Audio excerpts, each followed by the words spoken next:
Bom, então vamos seguir na matéria para o nosso último módulo do curso com esse tópico aí de antiderivadas. Então a definição diz que só tem uma função f denominada uma antiderivada de f sobre um intervalo se o f' é igual ao próprio f. Se isso acontecer, esse f grandão aqui é chamado de antiderivada. Está querendo dizer o seguinte: é uma função cuja derivada dá ela. Então, se eu tenho, por exemplo, aqui uma função f de x igual a cosseno de x, a antiderivada dessa função é a função que seu derivada é cosseno de x, que a gente já sabe. A antiderivada dela, eu estou chamando aqui desse f grandão, é a função que seu derivada é o cosseno, que é igual ao seno de x. Beleza? Então, o seno de x é a antiderivada dessa função f. Essa função f maiúscula é a antiderivada dessa fzinho aqui. Por quê? Porque a derivada dela, por quê? Porque a derivada do seno de x é igual ao cosseno de x. Ou a derivada do f1 de x é igual ao f' de x, que é o que está expresso aqui. Só tem um detalhe. Se eu tivesse uma função f1 de x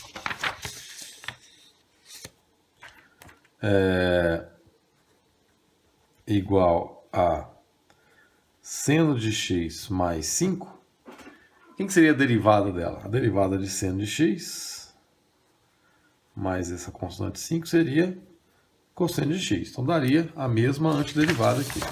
Então ela também seria antiderivada dessa função cosseno de x. Se eu tivesse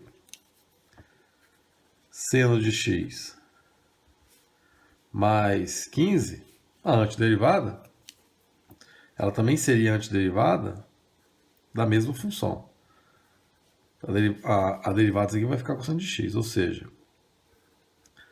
essa função aqui também é antiderivada da cosseno de x. Essa função também é antiderivada da cosseno de x. O seno de x também é antiderivada da cosseno de x. Ou seja, se eu tivesse o seno de x mais uma constante qualquer, todas essas funções seriam antiderivadas dessa função cosseno de x. Então, a forma da gente generalizar o resultado das antiderivadas é o seguinte: eu dizer que a antiderivada de cosseno, se eu tenho uma função f de x igual a cosseno de x, a antiderivada mais geral dessa expressão vai ser o seno de x mais uma constante. Isso aqui seria uma constante, um número qualquer, inclusive quando ele for zero, que é aquele primeiro exemplo que a gente fez. Aqui a gente tinha constante, só que aqui a constante era igual a zero.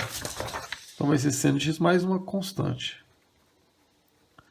Essa aqui seria a antiderivada mais geral possível dessa função aqui, porque é a função que se eu derivar, independente de ter uma constante ou não, e a constante que for, a derivada disso vai dar exatamente o cosseno de x. Então essa seria uma forma de generalizar as antiderivadas. Então nas antiderivadas sempre vai aparecer uma constante, que ela pode aparecer lá. Porque se tiver a constante, a derivada constante dá zero, a antiderivada vai ser justamente a função anterior. Com isso a gente consegue definir um monte de funções que são antiderivadas de outras, observando a tabela de derivadas ao contrário, né? Então se eu tenho lá a função secante ao quadrado, a antiderivada dela é a tangente mais uma constante. Por quê?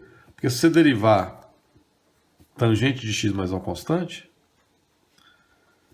você deriva isso, a derivada da tangente de x é secante ao quadrado, derivada da constante é zero. Então é justamente essa função. Se eu tenho uma função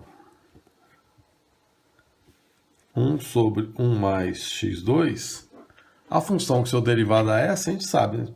Fiz agora na questão da prova. A antiderivada dessa função seria arco tangente de x, mais uma constante. Porque se eu derivar isso aqui, a derivada da constante dá zero, a derivada do arco tangente dá justamente isso. Então essa aqui seria a antiderivada dessa função. Então, para você achar as antiderivadas, basta você olhar a tabela de derivação ao contrário. Né? Onde tinha a derivada, agora vai ser a função que você encontra quando a derivada dá ela. Você vai ver o bloco de funções e o bloco de derivadas. Você vê ela ao contrário, você encontra as antiderivadas.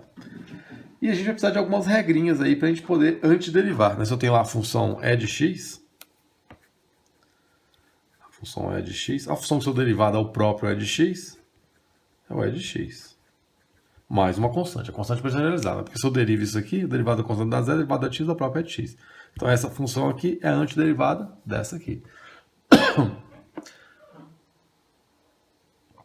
Se eu quero saber quem é a antiderivada dessa função aqui, ó, x2. Quem que é a função que sua derivada é x2? Bom, deve ter alguma coisa a ver com o x3, né? Porque quando eu derivo x3, eu passo o 3 multiplicando, né? Quando eu derivo x3, eu passo o 3 multiplicando, fica x2. Só quando eu passar esse 3 multiplicando, não vai ficar exatamente igual a função que eu quero. Então esse 3 tem que sumir. Então tem que aparecer aqui um terço. Observe como é que acontece agora certinho. Se eu passo o 3 multiplicando, aqui vai ficar 3 por 3 dá 1, então some. E aqui vai ficar x elevado ao quadrado. Exatamente a função mais uma constante. Que é o que generaliza o resultado. Então a antiderivada da função x2 é um terço de x3. Um terço de x3 por quê? Porque quando eu derivar isso aqui vai ficar, passo 3 multiplicando, somo 3 com 3. Aqui vai ficar x ao quadrado, derivada da constante dá zero, dá exatamente x2. Se eu tivesse a função x5, a antiderivada dela deve ter alguma coisa a ver com x6, né? Só quando eu passar o 6 multiplicando para derivar, aqui vai ficar x5, ok, só aqui vai ficar um 6 multiplicado. Para ele não aparecer, eu coloco aqui um sexto. Então quando eu derivo isso aqui, passo 6 multiplicando, fica 6 por 6 dá 1. Fica x elevado a 5, volta aqui. Mais uma constante, que é o que sempre aparece nas antiderivadas, para a gente generalizar o resultado. Independente de ter uma constante ou não, quando eu derivo isso aqui, a derivada é x5. Então observe que dá para a gente inferir uma regra, né? Se eu tenho uma função x elevado a um n, que é uma função potência, a antiderivada dela vai ser igual a um x elevado a n mais 1. É sempre uma potência a mais, né? Uma potência a mais. Só que quando eu passar isso aqui multiplicando, tem que sumir aqui. Então vai ficar 1 sobre n mais 1. Mais uma constante. Então isso aqui é uma regra para a gente antiderivar as funções potências. 1 sobre n mais 1 vezes x elevado a n mais 1. Isso aqui só não vale, isso aqui para o x igual a menos 1. Porque para o x igual a menos 1 vai zerar aqui a parte de baixo, essa regrinha vai parar de valer. Para o x igual a menos 1, a gente tem uma regra própria. Então essa aqui é a forma geral para a gente antiderivar as funções potências, né? É 1 sobre n mais 1 vezes x elevado a n mais 1, mais uma constante. Só não vale para o x igual a menos 1, por quê? Porque essa função f de x, essa função x elevado a n, quando o x é menos 1, é essa função aqui, ó, x elevado a menos 1, que é 1 sobre x. Quem que é a função que sua derivada a 1 sobre x? Não tem nada a ver com função potência. A função que sua derivada a 1 sobre x é o ln, né? É o ln de x, mais uma constante. Se eu derivo essa expressão aqui, a derivada do ln de x mais uma constante, dá justamente, derivada do ln de x é 1 sobre x, derivada da constante é zero. Então a antiderivada da função 1 sobre x, ou para a função, daquela função que tem só a potência aqui quando o n é igual a menos 1, que é o caso que não vale para essa regra anterior aqui, que é o único caso que não vale para essa regra anterior, a antiderivada de 1 sobre x é ln de x. Só tem um detalhe aqui que a gente precisa estar atento, que é o seguinte. Lá no mundo das derivadas, eu digo para você o seguinte, olha, derive a função ln de x. Isso aqui já está implícito no início do exercício, que o domínio da função logarítmica está, para você escrever ln de x, você já está impondo aqui que esse x tem que ser maior que zero. Não é verdade? É a forma inicial da expressão que aparece no exercício, ou numa teoria qualquer, que define o domínio. Mesmo que você não explicite esse domínio, para você escrever isso, você tem que estar restringindo esse mundo, para que o ln exista. Então, quando você deriva, você fala, a derivada disso aqui é simples. A derivada disso aqui é 1 sobre x. Tudo dentro desse jogo aqui, desse exercício, tem que obedecer ao x ser maior que zero. Por quê? Porque a condição de existência inicial do ln de x é que o x seja maior que zero. No entanto, quando eu falo para você, ó, ache a antiderivada de 1 sobre x, nessa forma aqui, que não tem nada a ver lá com o começo, eu só escrevi a função sobre x, a única restrição que eu tenho aqui é o seguinte, é o x ser diferente de zero. Então, quando você fala a antiderivada dessa função aqui, é simples, é o ln de x. A função que seu derivado daquela ali é o ln de x mais uma constante. E aí aparece um problema, por quê? Porque se o domínio dessa expressão é só o x diferente de zero, aqui vai ter problema se eu pegar só o x diferente de zero, porque aqui pode assumir valores negativos, aqui não. Então, para eu ter a garantia de que não vai aparecer um número negativo dentro do ln, eu digo que a antiderivada 1 sobre x é ln do módulo de x.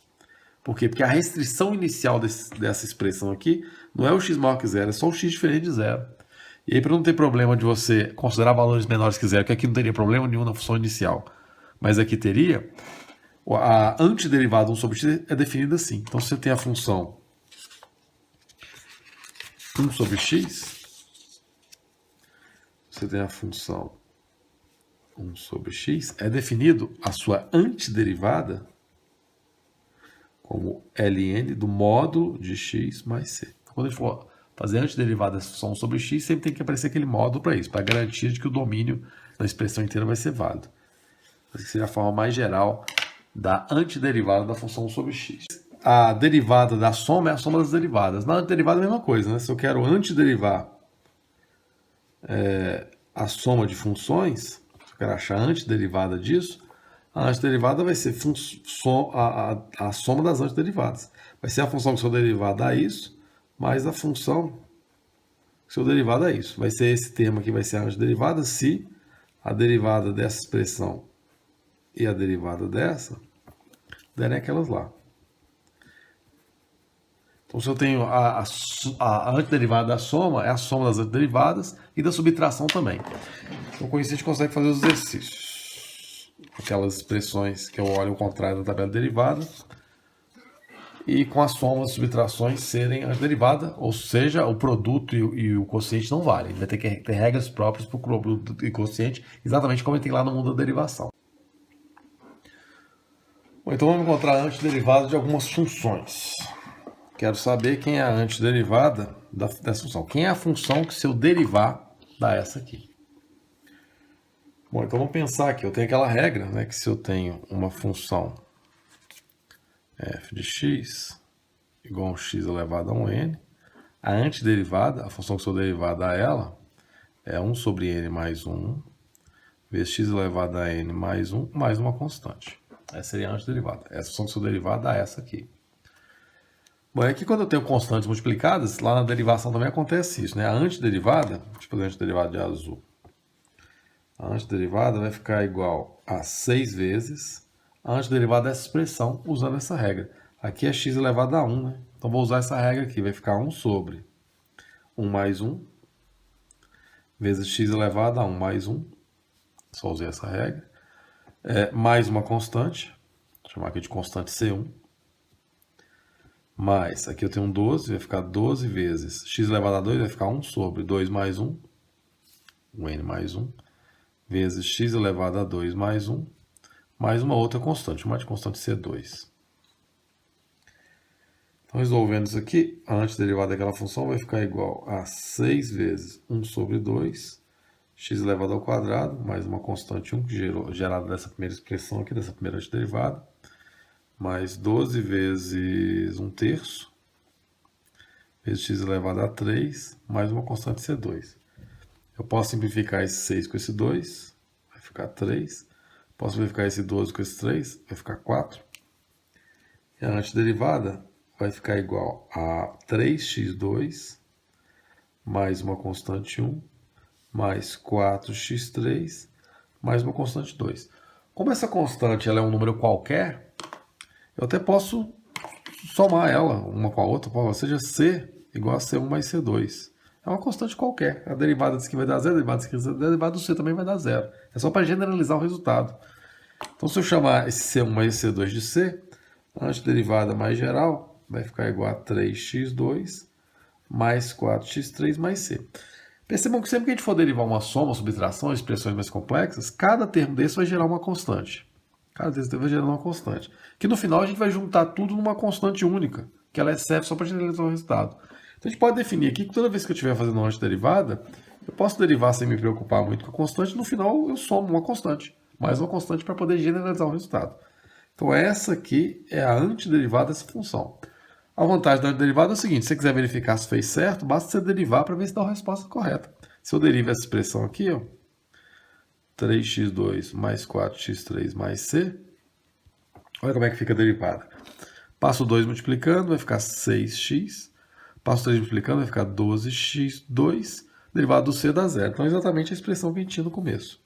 Então, sempre é possível verificar se o valor, a expressão que você encontrou é antiderivada de fato. Basta você derivar a resposta que você volta lá no início de novo.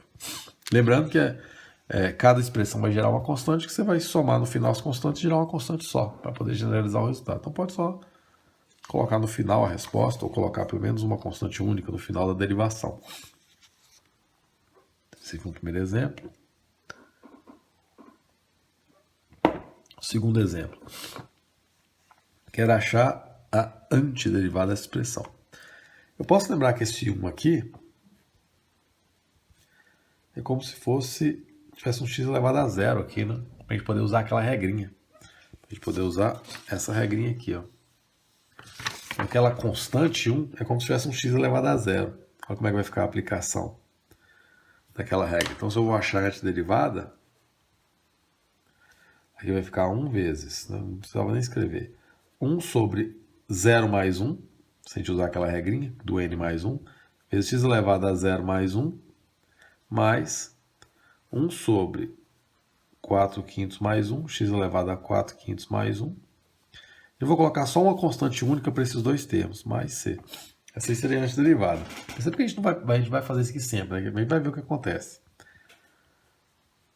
A antiderivada dessa função vai ficar igual a 1. Aqui vai ficar 1 sobre 1 que está 1, então não vai acontecer nada. Vai ficar x elevado a 1, que é exatamente o termo que sou derivado a 1, né? Nem precisava de todo esse processo aqui, mas para ver que a regra é geral. Mais 1 sobre 4 quintos mais 1 fica 9 quintos. 9 quintos. Vx elevado a 9 quintos, que é 4 quintos mais 1, mais c. Ou você pode reescrever aqui de forma mais elegante.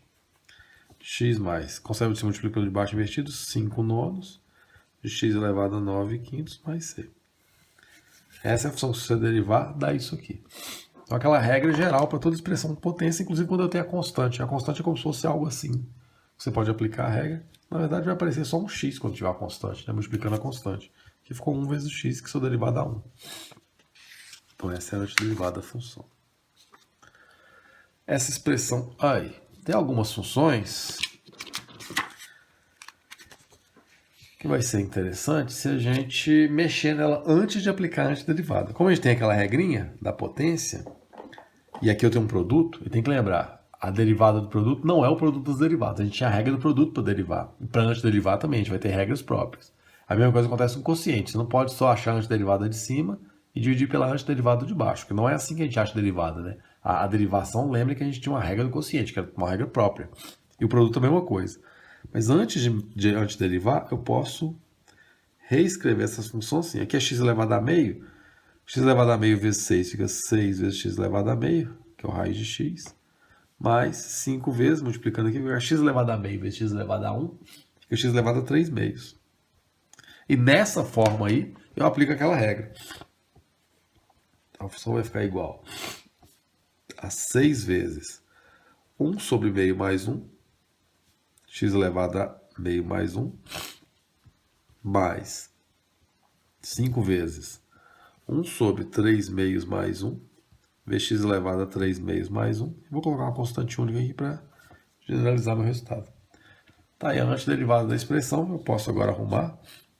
Então, a antiderivada, a função que seu derivada é aquela lá do início, vai ser igual a 6 vezes 1 sobre 1 mais meio, vai dar 3 meios.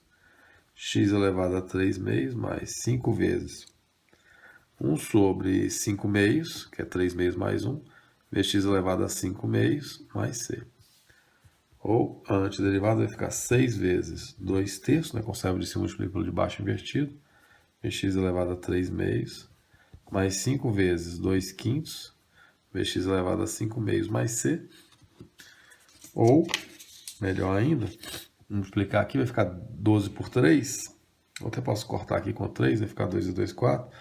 A antiderivada vai ficar igual a 4x elevado a 3 meios, é isso mesmo, é isso. Mais, posso contar esse 5 é 5, vai ficar 2x elevado a 5 meios, mais uma constante. Essa é a função que se você derivar, dá essa aqui. Né? Você sempre pode derivar para encontrar a resposta, talvez não fique na forma certinha que você queria, mas se você mexer, você encontra lá a função original. Mais uma. Quadrado. Bom, aí já fugiu daquela regrinha, né?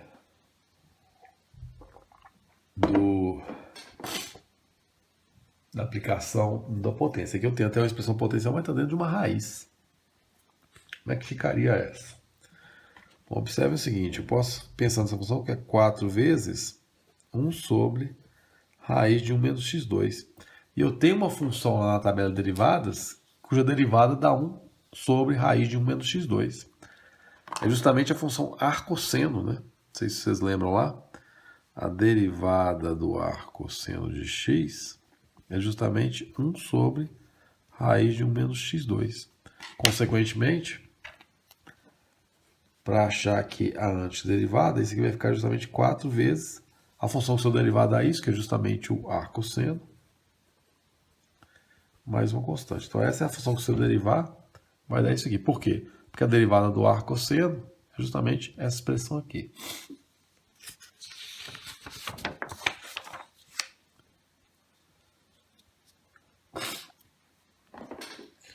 Tem um f de θ igual a seno θ mais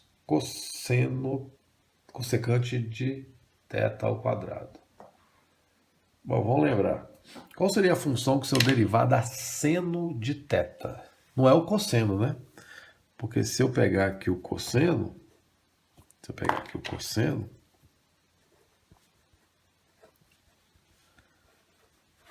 a derivada do cosseno não dá seno, dá menos seno.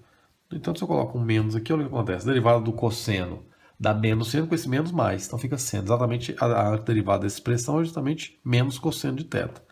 Mas, eu acho que lá tem uma função que a derivada dá cosseno ao quadrado. É a cotangente, né? A derivada tangente é secante ao quadrado. Da cotangente é cossecante ao quadrado. Então, a derivada da cotangente mais uma constante.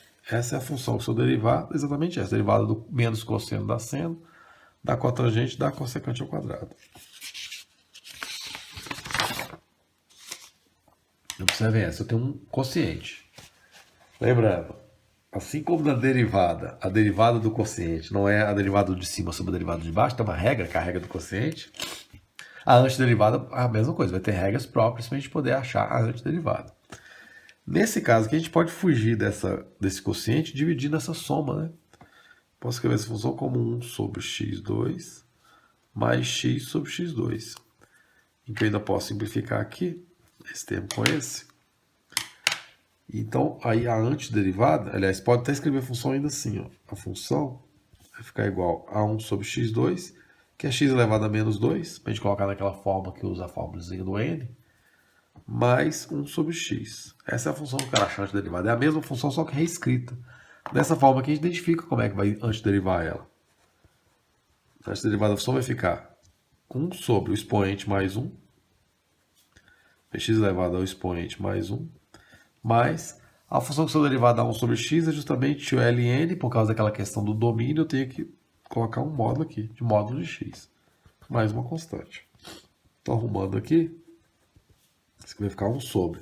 Menos 1 mais 1 fica menos 1. X elevado a menos 1. Mais ln de módulo de x mais c. E vai ficar menos... Então, a antiderivada vai ficar aqui 1 sobre menos 1 dá menos 1. Vezes esse termo aqui, já vou escrever lá para baixo. Vai ficar menos 1 sobre x. Né? Passando esse termo lá para baixo aqui vai ficar negativo. Mais ln de módulo de x mais c. Essa é a função que se você derivar, vai dar exatamente essa aqui do início. Na verdade, vai dar ela nessa forma aqui, que você pode dar esses passos contrários até chegar na forma original da função.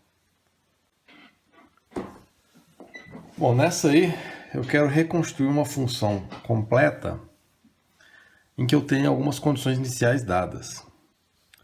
Foi-me dada, eu quero encontrar essa função f, foi-me dada uma derivada segunda dela e algumas condições iniciais da função e da derivada primeira. Isso vai permitir a gente construir não a função geral, em função do c, mas uma função específica, em que eu vou saber, inclusive, a constante por causa dessas condições iniciais.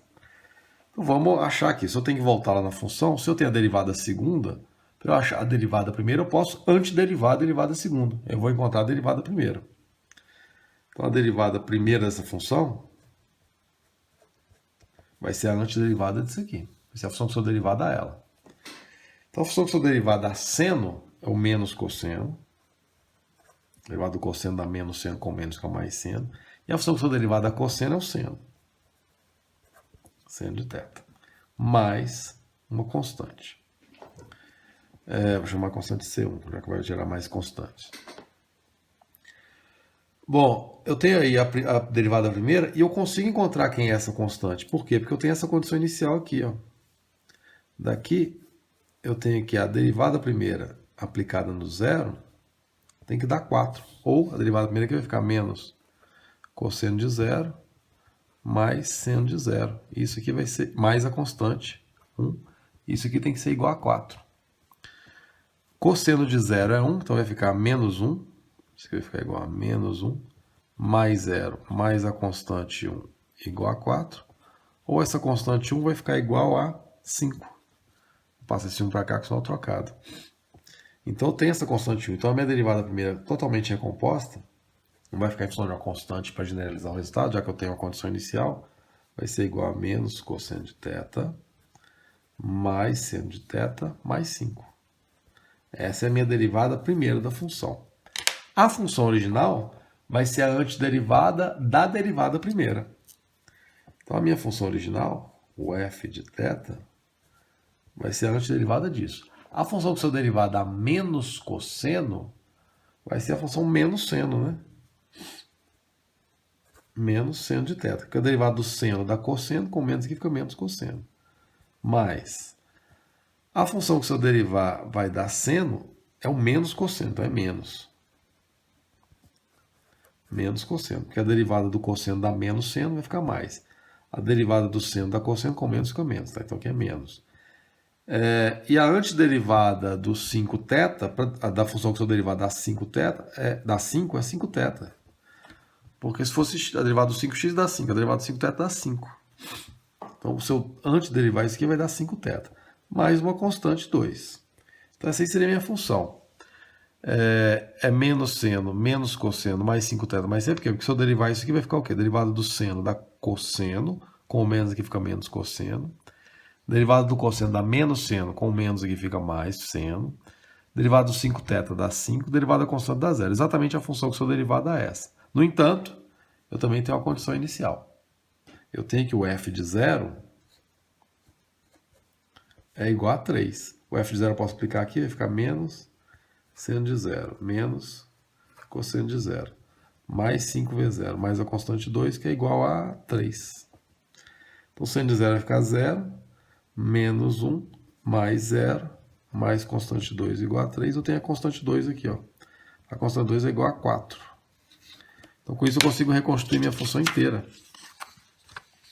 A função inteira vai ser igual a menos seno θ, a minha função original. Menos seno θ, menos cosseno θ, é mais 5θ, mais 5θ, mais a constante que a gente acabou de achar, que deu 4, mais 4. Então essa aqui é a função que sou derivada daquelas anteriores, lembrando que eu consegui reconstruir as constantes por causa dessas condições iniciais. Então, quando a gente for aplicar a antiderivada em alguns exercícios, alguns vão dar essas condições iniciais para a gente poder reconstruir a função e aí aplicar para casos concretos.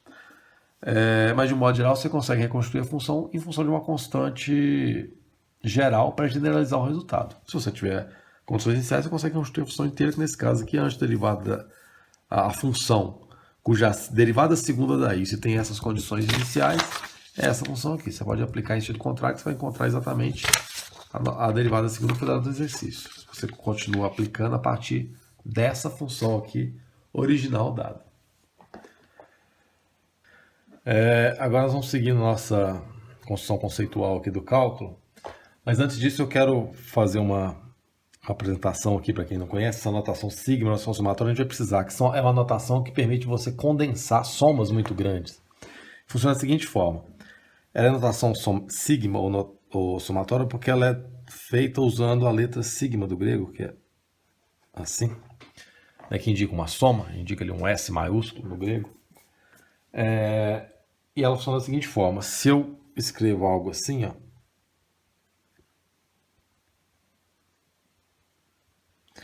o que eu estou querendo dizer é uma soma em que essa expressão aqui me fornece uma fórmula geral, em que esse i vai variando em números inteiros daqui até aqui. O que eu estou querendo dizer? Estou querendo dizer que isso aqui é a síntese da soma. Essa expressão aqui, quando o i for 1, começa sempre aqui e termina aqui. Quando o i for 1, mais, é sempre uma soma. Essa expressão aqui, quando o i for 2, mais essa expressão aqui, quando o i for 3. Então, uma forma de reescrever essa soma aqui seria com essa notação, que indica uma fórmula geral para as expressões que estão sendo somadas. Aqui indica onde começa essa expressão, que no caso aqui começaria no 1, e aqui onde termina, no caso aqui seria igual a 3. Por exemplo, se eu quero somar, eu quero escrever essa expressão aqui, ó.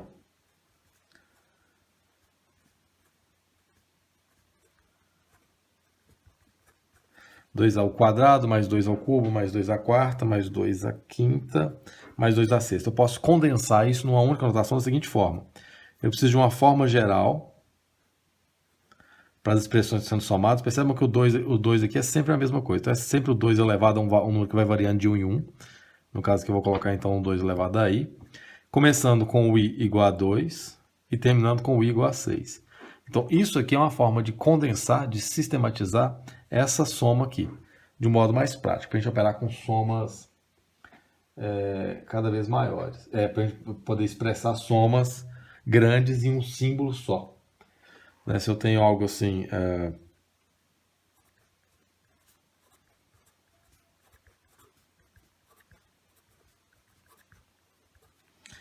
uma soma desse tipo, 1/2, mais 1/4, mais 1/8, mais 16 avos, mais 32 avos. Eu posso reescrever isso como um sigma, uma somatória, de uma expressão que em cima está ficando igual a 1. Embaixo está ficando 2 ao quadrado, 2 ao quadrado, 2 ao cubo, 2 à quarta, 2 à quinta, então vai ser um 2 elevado a 1i. Com o i começando de 2 elevado a 1, né, a potência que é 1, e indo até 2 ao quadrado, 2 à quarta, 2 elevado a 3, 2 elevado a 4, 2 elevado a 5. Então, indo até 5. Ficou bem rabiscado. Seria um somatório do 1 sobre 2 elevado a i, com o i começando no 1 e indo até o 5. Isso aqui é simplesmente a soma do 1 sobre 2 elevado a 1, onde começa, que é o 1/2, mais 1 sobre o 2 elevado a 2, que é 1/4, porque aqui vai variando de 1 em 1, começa no 1 e vai 1, 2, 3, 4, 5, mais 1 sobre 2 elevado ao cubo, que é 1/8, mais 1 sobre 2 elevado à quarta, que é 1/16, mais 1 sobre 2 elevado à quinta, que é 1/32. Então, você pode reescrever essa soma aqui toda dessa forma aqui.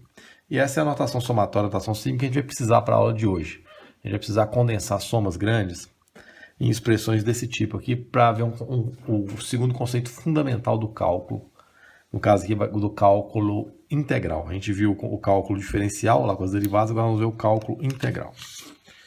Bom, sabendo disso, vamos resolver esse exercício aí. Eu quero encontrar a área debaixo de uma parábola. Nessa parábola y igual a x2, que é aquela parábola mais simples possível. Com o x começando em 0 e indo até 1. Então a parábola ela é mais ou menos assim. Essa aqui é a parábola y igual a x2. Eu quero achar a área do x igual a 0, que está aqui, ó, até o x igual a 1. Vou colocar mais ou menos aqui assim. X igual a 1. Então eu quero achar essa área aqui, ó. Essa área aqui de baixo. Projetada aqui no eixo x. Quem é essa área? Percebam que é uma área que não tem uma formulazinha para a gente achar, né? A área debaixo de uma parábola. essa parte torta aqui, ela não permite a gente encontrar uma fórmula para a gente encontrar a área dessa parábola. Eu tenho pelo menos a estimativa, eu sei o seguinte, é uma área menor que 1, porque a área desse quadrado aqui inteiro, um quadrado de lado 1, é igual a 1 ao quadrado que é 1. Então a área é um pedaço dela. Na verdade ela é menor que meio, né? Porque se eu traçar aqui a diagonal do quadrado, ó, se eu traçar aqui a diagonal desse quadrado, que seria metade da área, que seria meio, a área que eu quero ainda é menor, ainda tem esse pedacinho aqui que não entra. Então a gente já sabe que é uma área menor que meio. Então vamos usar essa ideia de estimar o tamanho da área para a gente ir aproximando cada vez mais com um valor mais aproximado. Vamos transpor essa parábola para cá. A ideia para a gente estimar o valor é o seguinte, eu vou construir então retângulos debaixo dessa parábola da seguinte forma. Vou pegar aqui a minha parte de baixo de 0 até 1 e vou dividir ela em 4 pedaços iguais. 4 partes iguais. Ficaria mais ou menos aqui assim. Aqui assim. E aqui assim. Então tem ali em 4 partes iguais. Onde aqui, se eu dividir em 4, aqui seria o 0, aqui vai ser 1/4. Aqui vai ser o 2/4, que é 1/2, né? Aqui vai ser o 3/4. E aqui vai ser 1, que eu posso até chamar de 4/4, para seguir na sequência ali. Então esses pontinhos aqui, 1/4, meio, 3/4 e 1, são os pontinhos que eu escolhi dividindo esse pedaço em 4 partes iguais. E eu vou conseguir retângulo da seguinte forma. Eu vou subir aqui verticalmente, a partir desses pontinhos, umas retinhas até encostar na parábola, que vai ter um valor aqui no eixo Y, que a gente pode calcular pela expressão que gerou a parábola. Então vou subir aqui minhas retinhas. Que vão ter valores definidos aqui na parábola. Então aqui se é o ponto 1/4, aqui com a parábola é y igual a x2, o valor de x vai ficar aqui 1/4 ao quadrado. 1/4 ao quadrado. Aqui vai ficar meio ao quadrado, 2/4 ao quadrado. Vou deixar como 2/4, vai ficar o denominador sempre igual. 2/4 ao quadrado, aqui vai ficar 3/4 ao quadrado. E aqui vai ficar 1 ao quadrado, que é 1, né? Vou escrever aqui 1 ao quadrado, na sequência que a gente fez. E os retângulos que eu construí é o seguinte, vai ser esse retângulo aqui, ó, de base 1/4 e de altura 1/4 ao quadrado. Esse retângulo aqui. Um retângulo de base 1/4 e de altura 1/4. Esse retângulo aqui, que também vai ter base 1/4, mas vai ter altura meio ao quadrado, ou 2/4 ao quadrado. Vou ter esse outro retângulo aqui, que também vai ser um retângulo de base 1/4. Percebe que eu construí retângulos de base iguais. Então tem aqui um terceiro retângulo de base 1/4, que é a distância aqui, não, eu dividi em 4 pedaços iguais, igual a 1/4, aqui tudo mede 1. E a altura 3/4 ao quadrado, e um quarto retângulo aqui. De base 1/4, ou seja, esse tamanho aqui é igual a 1/4, e a altura igual a 1 ao quadrado, que é 1. Então percebam que se eu somar a área desses retângulos, eu vou conseguir uma área que não é ainda a área que eu quero, que é a área que está aqui debaixo da parábola, mas tem uma aproximação, né? Vai sobrar essas quininhas aqui. E se eu fosse calcular essa área aqui, eu vou chamar essa área de, deixa eu ver qual que é a letra que usou, L1, L4. Deixa eu ver se é L ou R que estou usando. R4.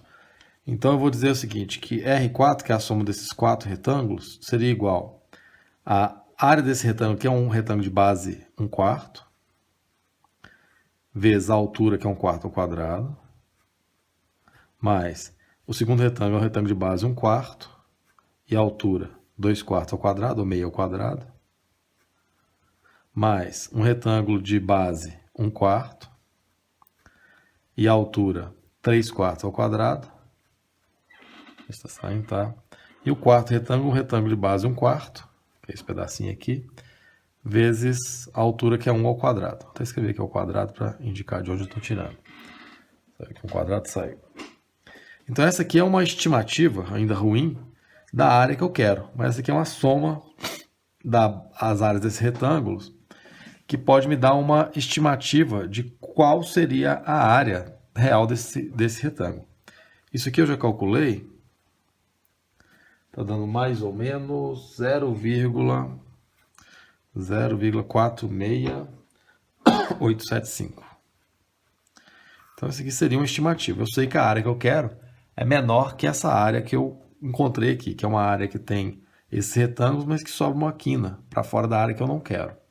Mas aí tem uma estimativa. Então, eu só sei que a área que eu quero ela é menor do que 0,46875. Vamos fazer esse mesmo raciocínio de outra forma. Eu transpus aqui. Vamos fazer esse mesmo raciocínio da seguinte forma.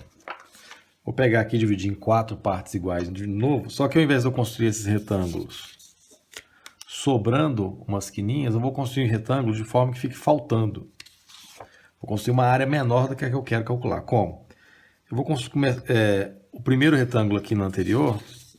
Eu tinha feito um retângulo de base 1/4 e a altura projetada nesse ponto aqui. Base 1/4 e a altura projetada nesse ponto. Base 1/4 nesse ponto, base 1/4 nesse ponto. Eu vou pegar a altura agora projetada no ponto de cá. O novo retângulo que eu vou pegar, ele vai ter base 1/4, mas a altura vai ser aqui, ó. Deixa eu fazer isso. Então, vou pegar aqui o 3/4. Ao invés de eu pegar um retângulo de base 1/4, esse aqui, altura 1, vou pegar a altura aqui, ó.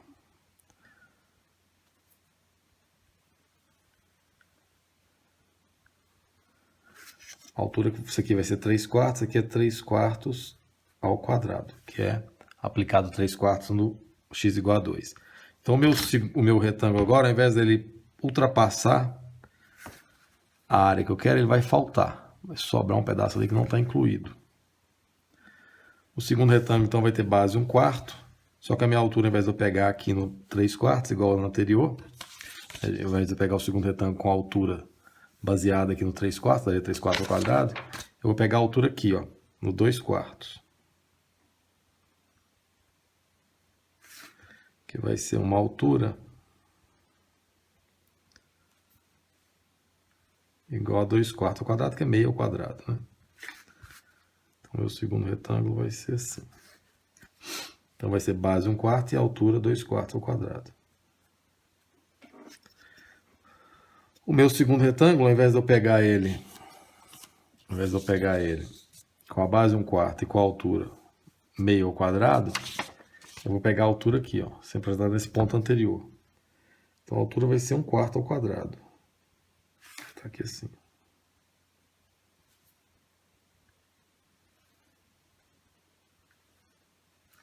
Que vai ser 1/4 ao quadrado.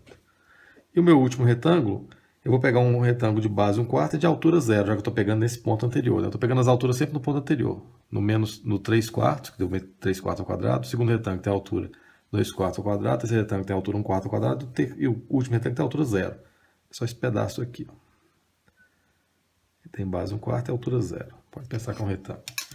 Então, agora eu construí uma soma de retângulos, considerando que esse retângulo aqui de altura 0 é considerado um retângulo, em que, ao invés de sobrar umas quininhas aqui para fora da área que eu queria, vai faltar.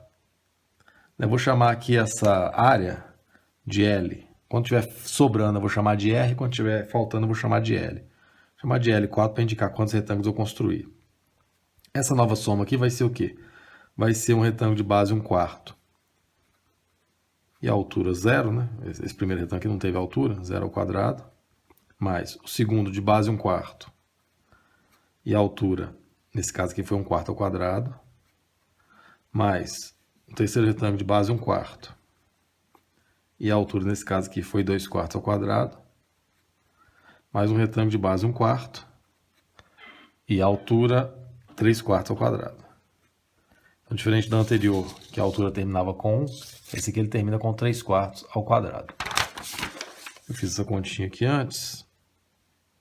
Aqui me daria um valor de 0,21. Então, ficou menor, né? 0,21 875. 875. Então, essa aqui seria a área da soma desses retângulos aqui, que é menor do que a área total que eu quero.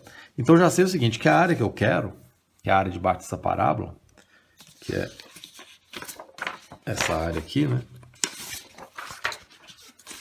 Que é essa área aqui debaixo da parábola, ela está entre essa, que está aqui sobrando, e essa que está aqui faltando. Então já sei que a área que eu estou procurando é uma área entre essa área maior, que estava dando 0,46875, 0,46875, e essa área que a gente encontrou 0,21875, 0,21875. Então essa aqui seria uma estimativa da área que eu estou procurando. É uma área entre esses dois valores. Como que eu conseguiria uma estimativa melhor do que essa? Percebam que aqui eu dividi em 4, escolhi 4, podia ter escolhido outro valor, mas eu escolhi 4 e construí 4 retângulos. Também escolhi 4 e construí 4 retângulos. Consegui aqui uma área sobrando, uma área faltando e consegui uma estimativa.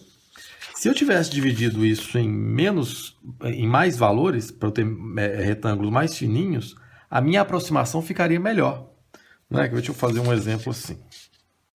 Então vamos fazer agora a seguinte estimativa. Ao invés de dividir em 4 pedaços iguais, eu dividi em 10 pedaços iguais. Então aqui vai ser 1/10, vai ser o ponto 1/10, esse aqui tudo mede 1. Aqui vai ser o 2/10, que é 1/5, né?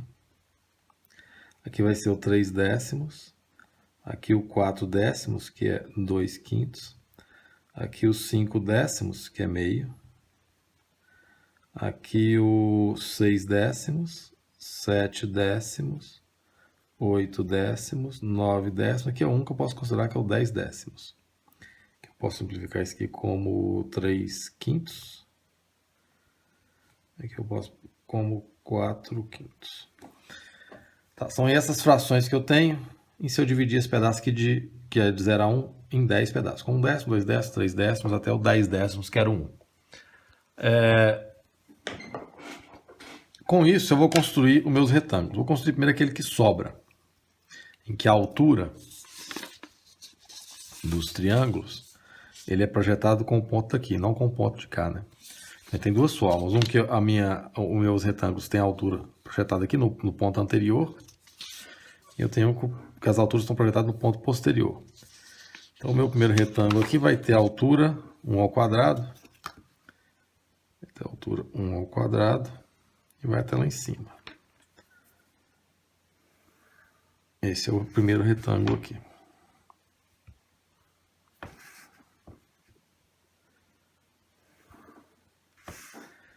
O meu segundo retângulo vai ter a altura aqui, ó, nesse pontinho, que é o ponto 9/10 ao quadrado. Aqui é 9/10 ao quadrado, que é a projeção desse ponto lá na função y igual a x2. Então, o meu segundo retângulo vai ter essa altura aqui. Vai ser um retângulo de base 1/10 e de altura 9/10 ao quadrado.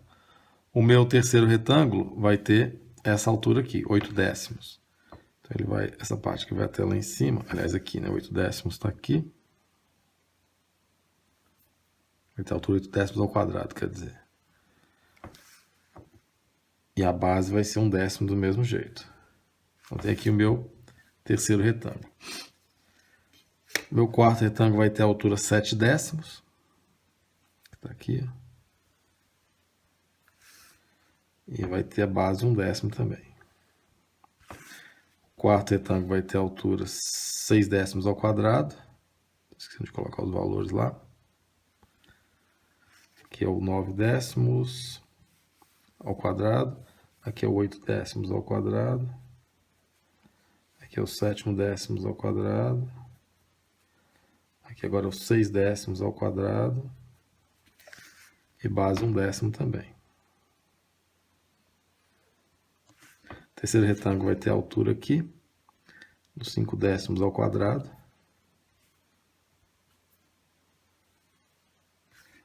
Aqui no 5/10 ao quadrado. E a altura e base 1/10 também. Vai ser esse triângulo aqui, esse retângulo aqui. O outro retângulo vai ter a altura aqui no 4/10 ao quadrado. 4/10 ao quadrado. e base 1/10. Então aqui vai ser 4/10 ao quadrado. O outro retângulo vai ser aqui no 3/10 ao quadrado, tá ficando afunilando ali.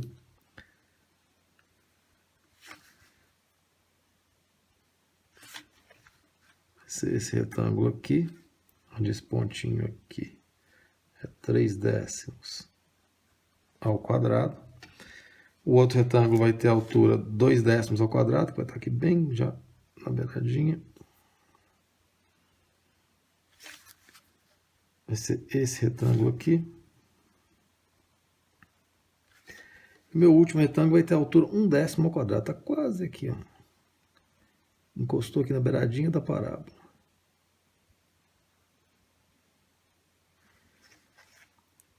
Vai ter a altura 1/10 ao quadrado. Esse pontinho aqui, ó, é o 1/10 ao quadrado. Esse aqui que eu não escrevi é o 2/10 ao quadrado. Então os retângulos que eu tenho são esse aqui, mais esse, mais esse, mais esse, mais esse, mais esse, mais esse, mais esse, mais esse, mais esse.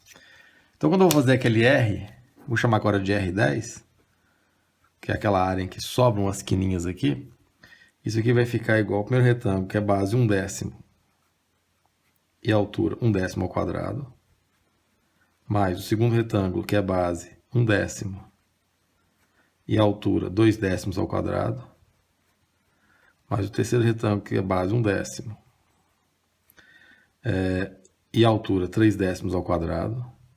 Percebe que aqui está seguindo sequência? Isso aqui vai até o último retângulo, que tem base 1/10 e tem a altura 1 ao quadrado, que é o 10/10 ao quadrado, né? Vai então aqui 1/10 vezes 1/10 ao quadrado, mais 1/10 vezes 2/10 ao quadrado, mais 1/10 vezes 3/10 ao quadrado, mais 1/10 vezes 4/10 ao quadrado, aí até finalizar.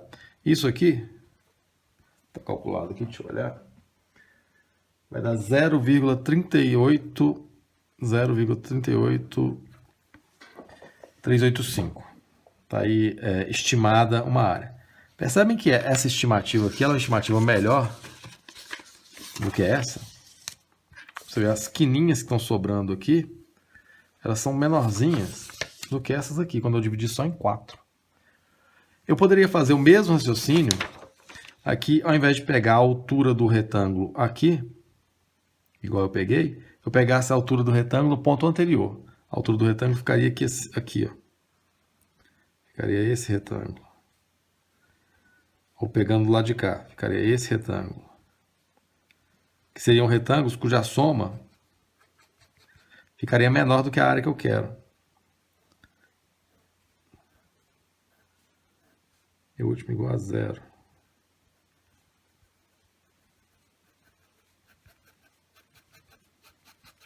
Se eu somo esses retângulos azuisinhos aqui que eu risquei, seria aquele raciocínio que eu fiz no anterior, de construir a altura dos retângulos no ponto anterior e vai ficar faltando uns valores. Se eu faço dessa forma aqui, eu teria a soma dos 10 retângulos, e quando eu faço, vou chamar aqui do L10, dessa forma, se eu faço o cálculo assim, aí a primeira aqui vai ser 0, a segunda vai ser 1/10 vezes 1/10 ao quadrado, e por aí vai até o final, ficaria igual a 0,285. 285. Colocou os zeros ali porque os outros também estão calculados com esse número de casas. Então a área que eu quero, numa estimativa melhor do que aquela anterior, por que melhor? Porque aqui estava sobrando valores, pedaços grandes da área que eu queria, aqui os pedaços que estão sobrando são menores. No outro raciocínio que está sobrando, aqui está sobrando mais valores do que, mais área do que aqui está sobrando. Porque eu aumentei o número de pontos que eu estava fazendo lá embaixo, consequentemente eu peguei retângulos mais fininhos. Então a área que eu quero, eu já tenho aqui uma estimativa melhor. É uma área entre 0,285, vou apresentar os zeros aqui para ficar sempre com a mesma casa, e uma área igual a entre 0 e 0,38. Então percebam que é uma estimativa melhor do que a gente tinha antes. Então mais próximos os pontos. Provavelmente a estimativa dessa área entre esses dois valores que a gente tinha encontrado, ela é uma estimativa pior, né, mais distante nos extremos aqui da estimativa, do que essa aqui. Percebe? Então ela é uma área entre 0,21 e 0,46. Aliás, essa estimativa aqui ela é pior do que essa que a gente encontrou. Aqui me deu um espaço entre 0,21 e 0,46. Aqui o espaço ficou entre 0,28 e 0,38. Então, afunilou um pouco nos extremos aqui dos intervalos a área que eu quero estimar. Se eu faço esse processo indefinidamente, ou se eu faço mais vezes, aqui vai ficando difícil de desenhar, né? Mas aqui no livro do Stewart tem... Deixa eu ver se eu colocar o livro aqui, dá para enxergar, melhor do que eu ficar copiando os valores. Aqui, essa tabela aqui do Stewart, ele faz exatamente essa estimativa. Observem, eu tenho aqui uma... Aqui era quando eu fiz 10 retângulos, né? Naquela que sobra, deu 0,38, naquela que falta, deu 0,28. Se eu faço com 20, né, os retângulos vão ficando cada vez mais fininhos. Aqui ficou entre 0,30 e 0,35. Se eu faço com 30, 0,31, 0,35, está só afunilando. Se eu faço com 100, fica entre 0,32 e 0,3383. Se eu faço com 1000, faço 1000 retângulos, cada vez mais fininhos. Olha esse desenho aqui. Está saindo. Eu faço retângulos cada vez mais fininhos e somo as partezinhas que vão sobrando. Elas vão ficando cada vez menores ou faltando vão ficando cada vez menores. Se eu faço com 1000, fica um número entre 0,332835 e 0,333835. Então essa é uma forma de eu estimar a área que eu quero, que é uma área que eu não consigo calcular, usando essa ideia de repartir em retângulos. Então a gente pode usar esse raciocínio para pensar como eu faço isso numa divisão de n vezes, né? Então se eu divido esse pedaço aqui em n pedaços iguais, esse primeiro pontinho aqui vai ser 1 sobre n, o segundo pontinho 2 sobre n, e por aí vai até chegar no pontinho n sobre n, né, que era aquele, quando era 10 sobre 10, quando era 4 era 4 sobre 4. Então vou dividir esse pedaço aqui em n partes iguais e vou fazer retângulos, em que, quando eu faço o retângulo sobrando, eu faço n retângulos sobrando, vai ficar a altura do retângulo vezes a base, que é sempre 1 sobre n. As bases, se eu tenho um pedaço de lado 1, e eu divido ele em n partes, cada pedacinho desse vai ficar 1 sobre n. A distância dele vai ficar 1 sobre n. Quando era 4, quando era 10, ficou 1 sobre 10. Cada base ficou 1/10. Quando era 4, cada base aqui ficou 1/10. Quando é n, valores, n quaisquer, cada base vai ficar igual a 1 sobre n. E a alturinha, quando eu faço sobrando, a altura é sempre a altura desse ponto aqui. Então a primeira vai ser 1 sobre n ao quadrado, o segundo vai ser a base que mede 1 sobre n e 2 sobre n ao quadrado, mas por aí vai, até chegar na última base, que vai ser a base 1 sobre n de altura 1 ao quadrado. Eu vou escrever n sobre n ao quadrado. Então essa aqui seria a formulazinha para a gente encontrar essa área aqui debaixo da curva quando eu divido em n partes, quando está sobrando. Quando está faltando, o que muda? Se eu colocar aqui esse retângulo faltando n vezes. Quando está faltando, o que eu pego, ao invés de pegar a base aqui, eu pego sempre no ponto anterior. Então a primeira vai ser, as bases vão ser sempre 1 sobre n, mas a primeira vai ser 0 ao quadrado. Aí a segunda vai ser 1 sobre n. E aí sim vai ser 1 sobre n ao quadrado. A terceira vai ser 1 sobre n. E aí sim 2 sobre n ao quadrado. Até chegar lá na última, que vai ser 1 sobre n. E a base vai ser no número anterior. 1 sobre n menos 1 ao quadrado. Aliás, n sobre n menos 1 ao quadrado, né? N sobre n menos 1 ao quadrado. Essa aqui seria a estimativa das áreas quando está sobrando. Se eu faço esse n infinitamente grande, faço esse n tender para o infinito, esses retângulos vão ficando infinitamente finos. E se esses retângulos vão ficando infinitamente finos, tanto faz você estimar a área sobrando ou a área faltando. Elas vão convergindo para um mesmo valor. Nesse caso, esse exemplo aqui, eu não vou demonstrar, não. Lá no livro do Stewart tem a solução. Essa área aqui ela tende para 1/3. Dos dois lados, ela funila para 1/3, tanto no retângulo faltando, quanto no retângulo sobrando. E essa seria a área exata desse retângulo, vai dar para a gente determinar isso, mas essa é uma estimativa cada vez melhor que a gente consegue, quanto mais n's a gente coloca. Quanto mais subdivisões a gente faz aqui nesse espaço de 0 a 1. E mais do que resolver esse exercício, para encontrar que dá 1/3, no caso que vai ser 1/3 de unidade diária, lá no livro do Stewart tem essa solução, passo a passo, algebricamente sendo feita, até você concluir que de fato dá 1/3. e não faz diferença você estimar isso nem por cima ou por baixo, então elas vão convergir. Uma converge um pouco menor, outra converge um pouco maior, mas elas vão convergir cada vez mais.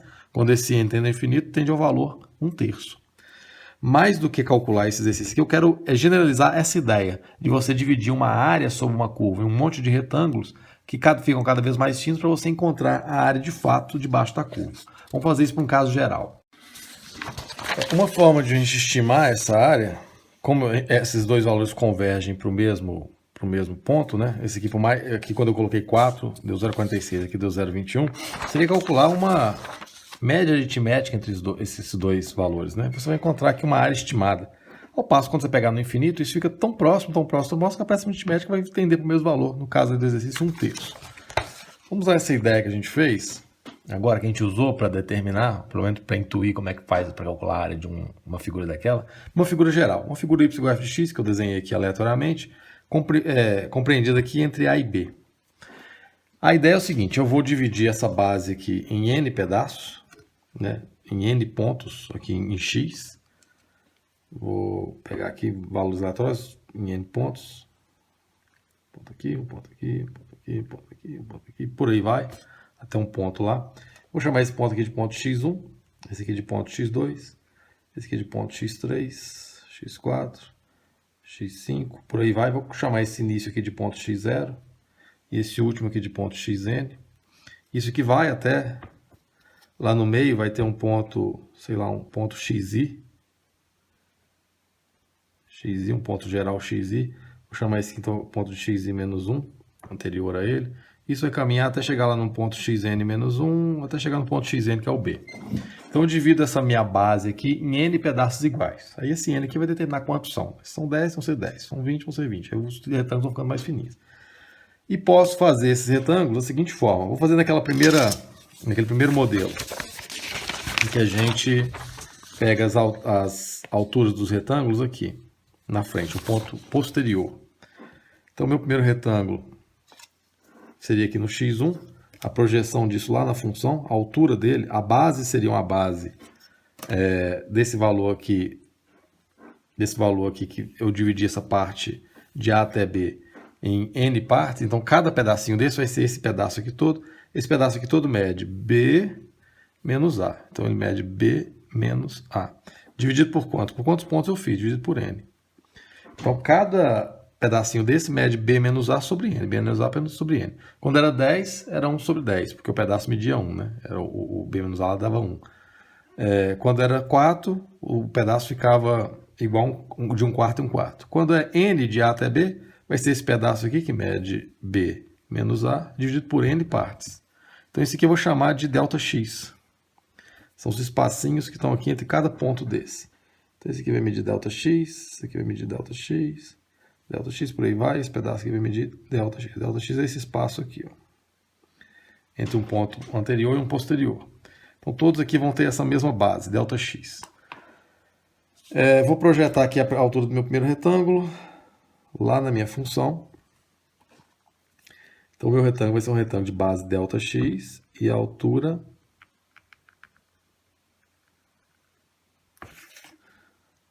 o f de x1. O meu primeiro retângulo vai ser esse aqui, ó.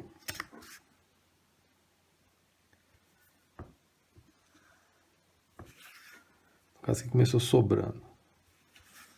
Mas a ideia é do que seja posterior, não é bem que seja sobrando ou faltando, é que você pegar a altura aqui no ponto posterior. Aqui é porque a curva é decrescente, né? A outra curva era crescente, essa decrescente, esse aqui fica sobrando nessa parte. Então, isso aqui mede x1, essa altura aqui mede o f de x1. Esse é f de x1.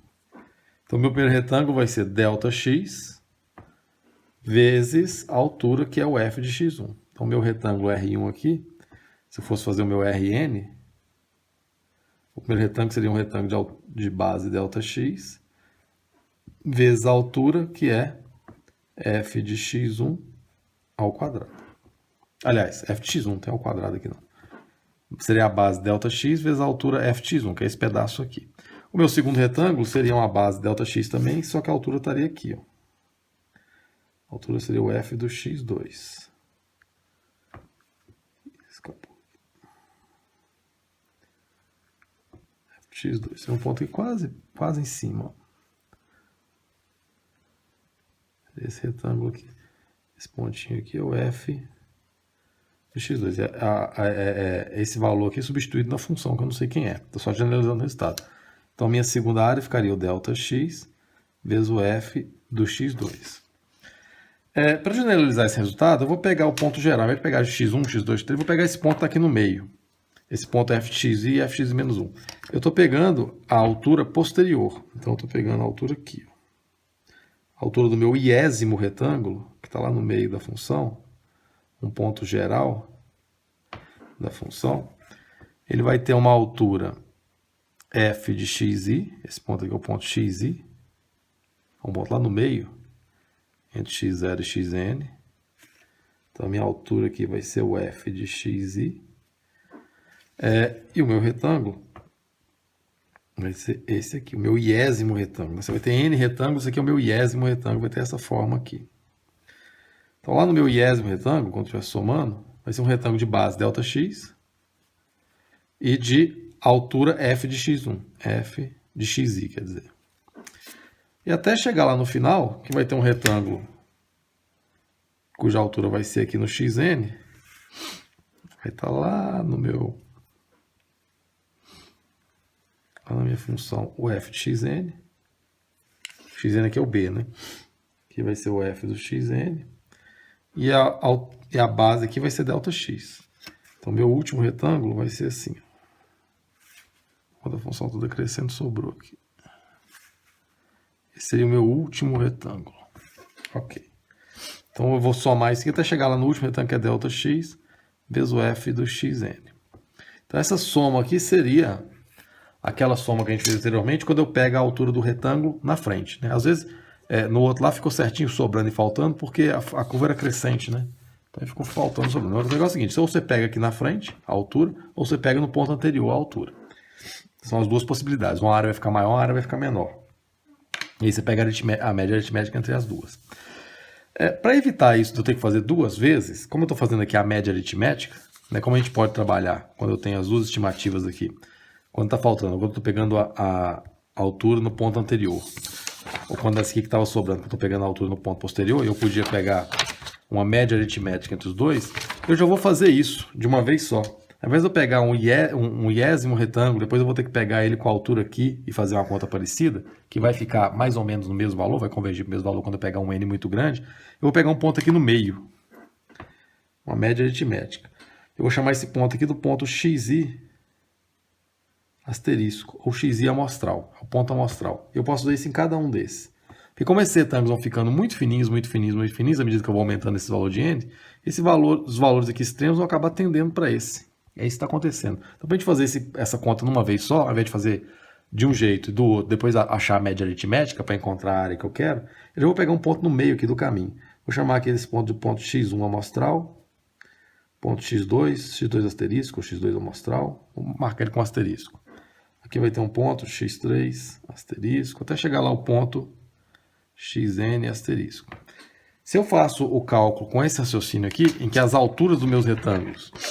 porque as alturas do retângulo vão ficar o seguinte. Quando eu pegar a altura do ponto posterior, ela vai ficar xi, f de xi. Na segunda parte, quando eu fizer o L, né, aquela que estava faltando lá na outra, eu pego o f de x menos 1, vou aplicar aqui, e a altura vai ficar f de x menos 1. Se eu faço de uma vez só, eu vou pegar só a altura nesse ponto aqui. Essa aqui vai ser a altura do meu iésimo retângulo, que eu faço uma vez só. Esse aqui vai ser o meu ponto, o f de xi, que é o ponto entre f de vai ser xi menos 1 e xi, e a altura vai ser o f do xi amostral. Vai ser um ponto mais ou menos ali parecido. Esse é um ponto aqui mais ou menos no meio. Então, esse iésimo retângulo, ele tem área, a base igual a ΔX, e a altura vai ser a projeção desse ponto aqui que está no meio lá em cima, vai ser o f do xi amostral. Com essa fórmula geral aqui, eu consigo construir uma soma numa notação só, em que vai ser essa soma aqui, em que eu vou variar só esse número. Quando o i for 1, quando o i for 2, quando o i for 3, quando o i for 4, até quando o i for n. Então, para eu juntar isso tudo numa soma só,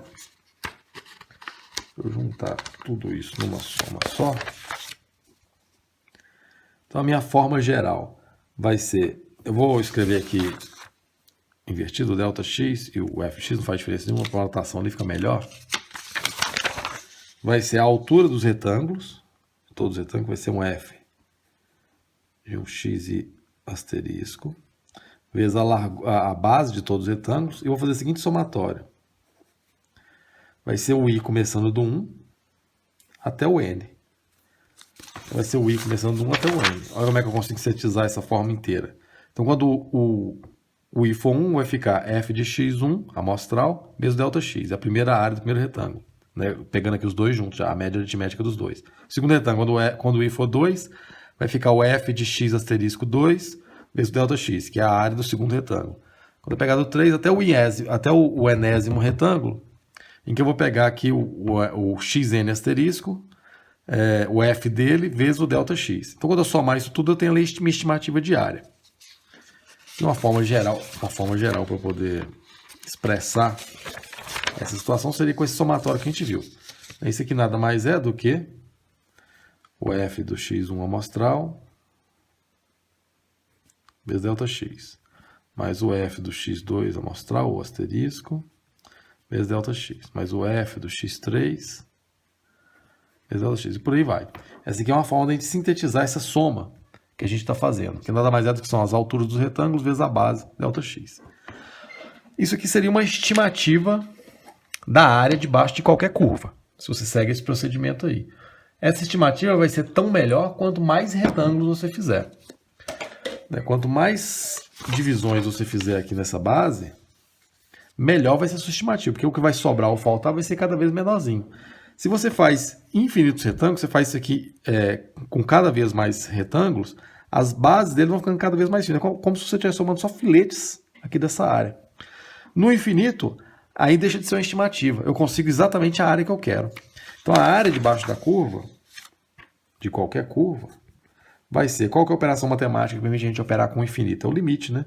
Se eu pego esse n aqui indo para o infinito, se eu pego o limite dessa expressão aqui,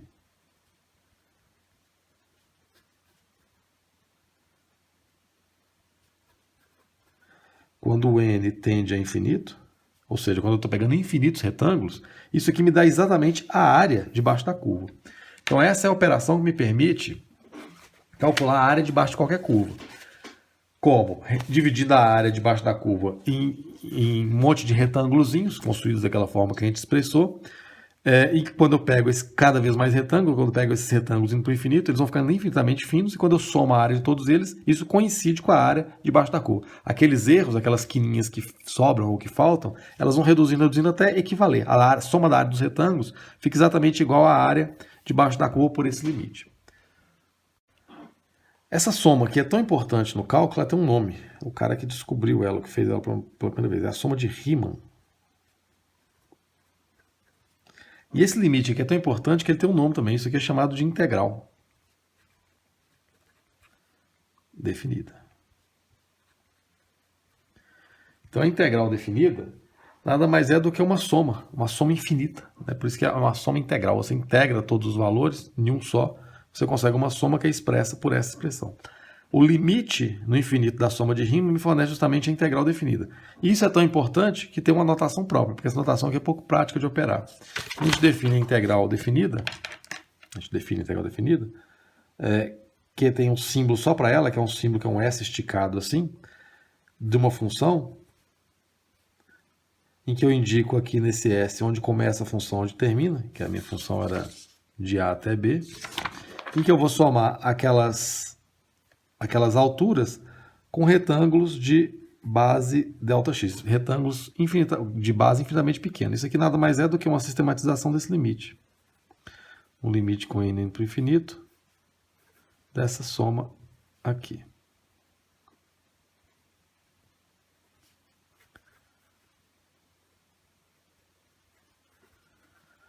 Então esse limite, que é uma soma de retângulos cada vez mais fininhos, no infinito me dá o que a gente chama de integral definida, que é tão importante que tem uma notação própria, que é um S esticado, justamente simbolizando aqui uma soma de infinitos termos, onde aqui eu indico onde começa a função, onde termina a função, e isso aqui faz a vez do do delta x, que são as bases que vão ficando infinitamente pequenas. É a parte, você vai somar as diferenciais. Né, os espacinhos diferenciais, que são espacinhos infinitamente pequenos, quando você soma todos eles, você consegue a integral definida. Então isso aqui é o símbolo da integral, que é esse S, esse aqui é o símbolo da integral.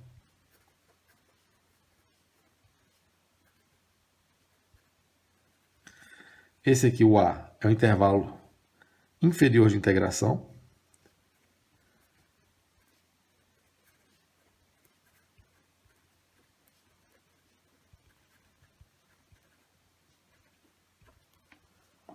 Intervalo não, limite inferior de integração. Intervalo. Limite inferior de integração. O B é o limite superior de integração.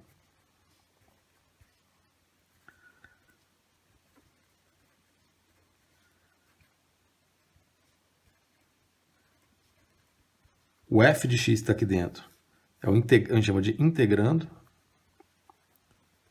E esse dx não tem um significado próprio, não. Ele só faz, às vezes, de indicar que você está somando termos diferenciais, termos infinitamente pequenos. É uma soma infinita desses termos. Ele faz parte da notação, ele compreende o símbolo integral e o que vai ser, o que está dentro do integrando. Com isso, a gente consegue agora calcular algumas integrais. Vamos fazer elas. Então, vamos calcular essa integral aí. Eu quero calcular a integral definida de x mais 1 com o x indo de 0 até 3. Assim que a gente lê essa expressão. O que eu estou querendo saber é o seguinte: qual é a área sobre essa curva do x igual a 0 até o x igual a 3? A gente pode até desenhar essa curva aqui, essa expressão que está dando integrando, essa função aqui, é a função y igual a x mais 1. Que nada mais é do que uma retinha, né? É uma retinha crescente que corta os eixos. Deixa eu ver, quando o x é 0, o y é 1, corta aqui. Quando o y é 0, o x é menos 1. Então, uma retinha assim. Ó. Essa aqui é o x mais 1. Eu quero saber qual é a área sobre essa curva do x igual a 0, que é daqui, até o x igual a 3. Então, eu estou querendo saber o seguinte: qual é essa área aqui? Ó? A integral é a área sobre a curva. Isso aqui que essa integral está me perguntando.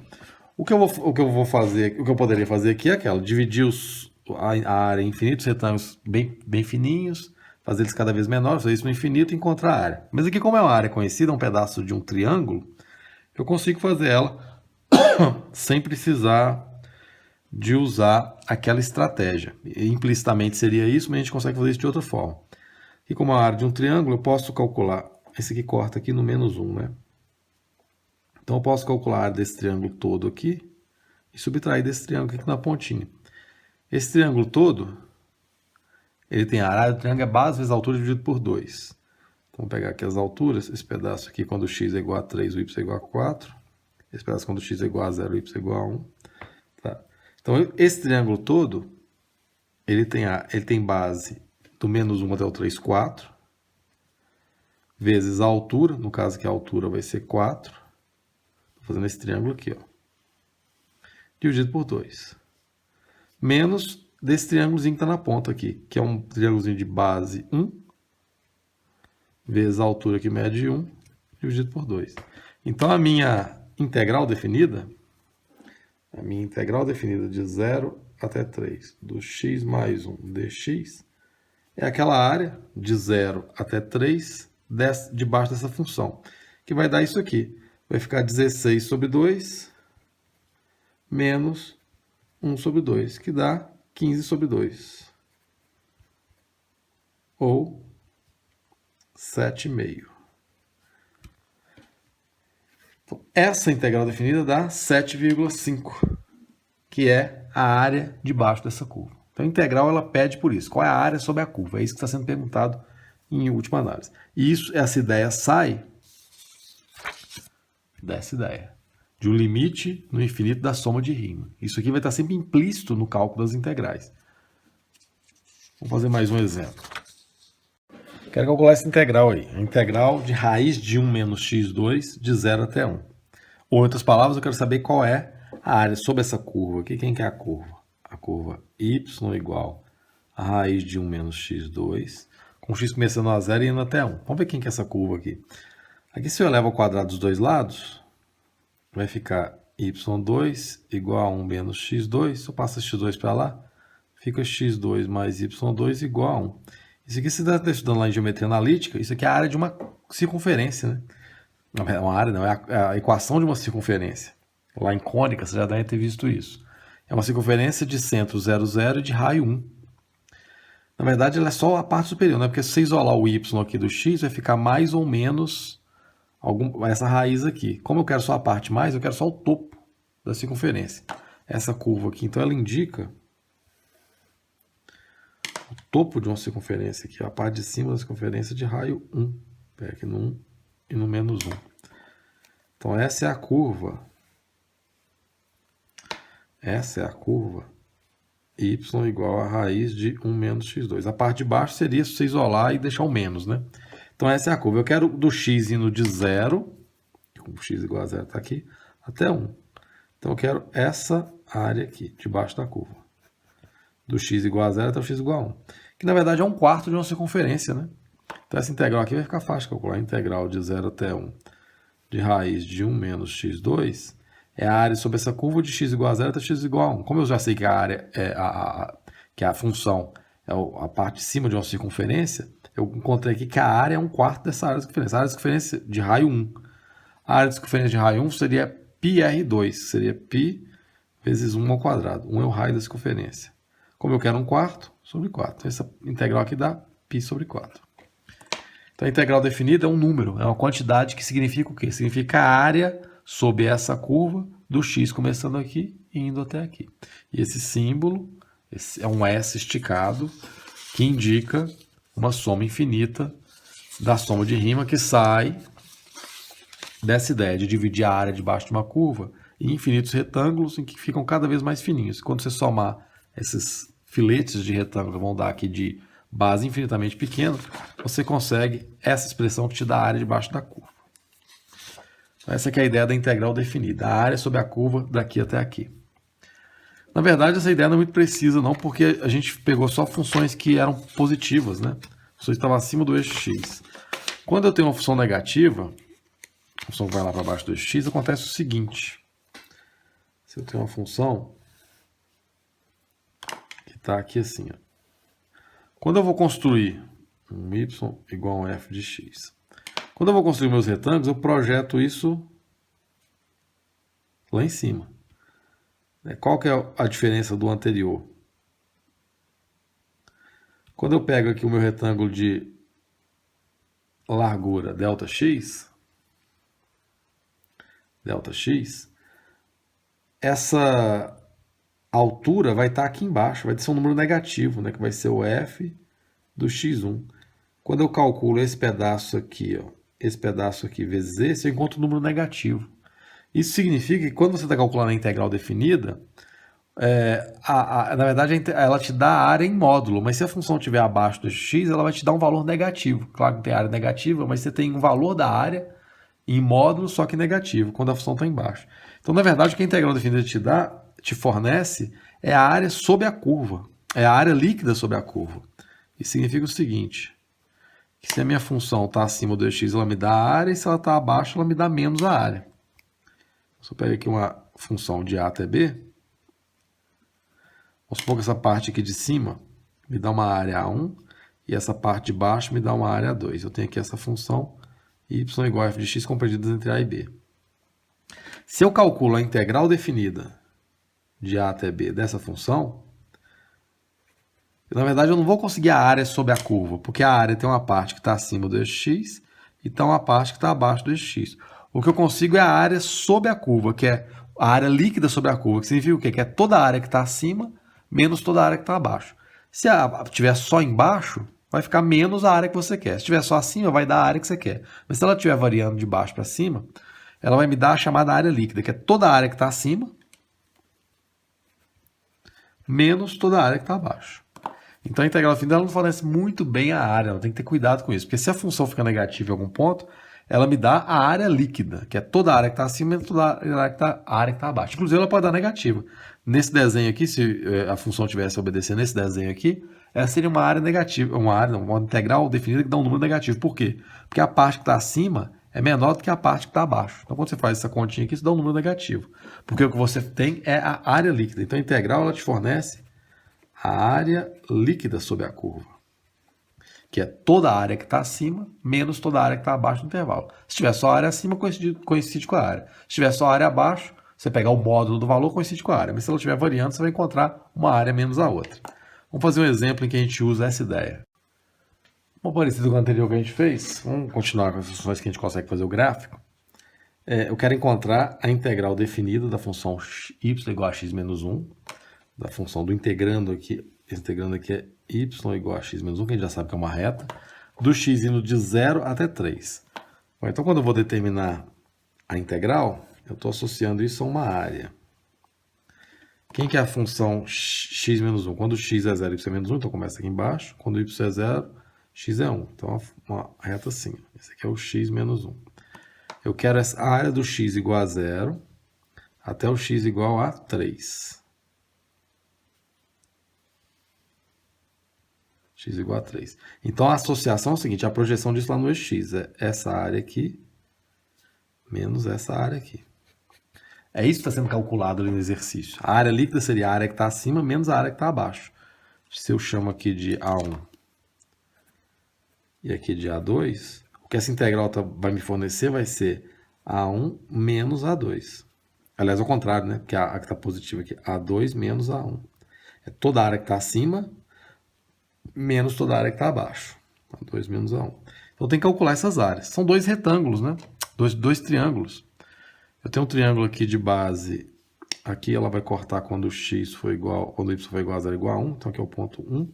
E aí, quando x é 3, fica igual a 2. Tá, eu já sei os dois triângulos. Então, a minha integral vai ficar igual. A 2 vai ser esse triângulo aqui de base 2 e altura 2. Então, vai ficar 2 vezes 2 dividido por 2, né? Base vezes a altura dividido por 2. Menos a área que está abaixo, que também é a área de um triângulo de base 1 e altura 1. Então, 1 vezes 1 dividido por 2. Então, isso vai ficar 4 meios menos meio, que dá 3 meios. Então, 3 meios é a área líquida sobre essa curva entre 0 e 3. Significa que eu peguei toda a área que está acima da curva desse intervalo, que no caso aqui vai ser de 1 até 3, menos toda a área que está abaixo, que é de 0 até 1. A integral definida me fornece a área líquida sobre essa curva. Beleza? Vamos ver algumas propriedades para a gente operar com a integral definida. Então, vamos considerar que seja C uma constante, seja C um número. Se eu vou determinar a integral de uma constante, se meu integral ali tem só um número, de A até B, né, a constante, você vai trabalhar com uma função, né? Você pensa que essa função constante é o y igual a C, uma reta horizontal, né? Uma reta horizontal no C, ou positivo ou negativo, dependendo do valor do C. É uma reta horizontal. Você vai pegar o valor aqui de A até B, isso aqui vai dar a área desse retângulozão aqui, ó. E que mede C vai ser um retângulo que tem base B menos A e altura C. Então, isso aqui vai ficar igual a C que multiplica B menos A. Se você tem uma soma no integrando, você tem um integrando da soma de duas funções, igual lá na derivada, de A até B, isso aqui pode ser dividido em duas integrais. A integral da soma é a soma das integrais.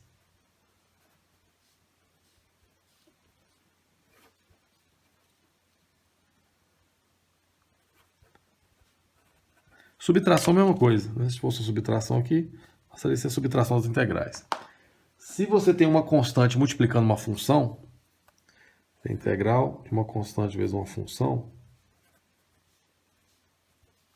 a constante pode sair lá de dentro, ela vai multiplicar o valor todo da integral. Ela não altera o valor da integral aqui dentro do cálculo, mas ela pode ser tirada e depois multiplicada.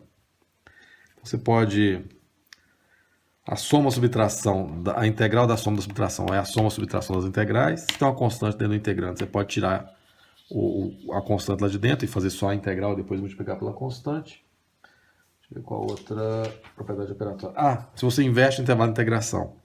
A integral da função de A até B Se você inverte a ordem dos intervalos, a integral de b até a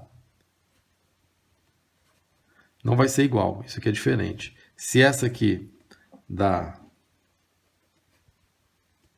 um valor positivo, essa aqui vai dar um valor igual em termos de modo, só que negativo. Então você inverte o sinal da integral aqui de A até B. De B. Isso mesmo está certo. De B até A. A integral de A até B dá um valor. Se você inverte a integração, faz de B até A, dá o valor em módulo igual, mas com o sinal trocado. Você troca o sinal da integral se você troca a ordem dos limites de integração. Tá, se você integra sem sair do intervalo, a integral de A até A, você não forma a área, né? A integral de A até A, ela começa em A e termina em A. Isso aqui dá zero. Tá. Você tem uma área assim. Integrais consecutivos. Ela vai de A até B e no meio aqui tem um valor C. Se você a integral de A até B pode ser dividida em duas. Eu posso a integral de A até C da função, vai me dar essa área aqui, mais a integral de C até B. Não tem essa superposição do C aqui, não faz diferença. De C até B da integral. Então você pode dividir em duas integrais se o seu valor é consecutivo aqui, não faz diferença nesse sentido. E acho que não é essas propriedades. Bom, então foi essa aí a definição, o conceito de integral definida, a associação disso com a área líquida sobre a curva. E a gente vai começar a operar com a integral a partir de agora, mas é importante a gente ter ter bem firme esse significado geométrico da integral definida. Assim como lá na derivada, a integral vai ter um significado geométrico, que no caso é a área líquida debaixo da curva, e vai ter um significado físico também, que a gente vai, nos problemas físicos, que a gente vai estudar um pouco mais adiante. Antes disso, nós vamos trabalhar formas de calcular essa integral. Percebam que nesses exemplos que eu dei, a gente conhecia a área sobre as curvas, a forma de calcular a área sobre as curvas, né, que eram, no caso, aí foram triângulos, uma circunferência. E a gente precisa ter meios de fazer esse cálculo para qualquer curva, senão fica muito limitado, né? Nem sempre a gente vai ter uma área, por exemplo, aquela da parábola, a gente não tinha uma forma específica de calcular. A gente fez uma estimativa e tem como inferir ali por alguns cálculos que davam 1/3, mas não é uma área simples.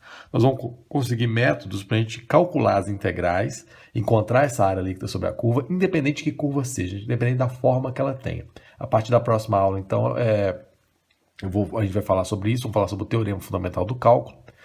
E acho que vou deixar para colocar a lista só na próxima aula, já com essa aplicação do cálculo derivado. Mas é bom ter em mente esse significado geométrico de forma firme, porque isso vai ser usado mais adiante.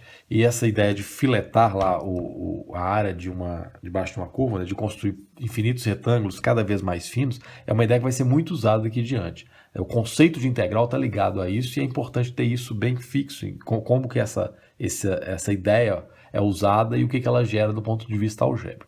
Aí na próxima aula a gente continua então.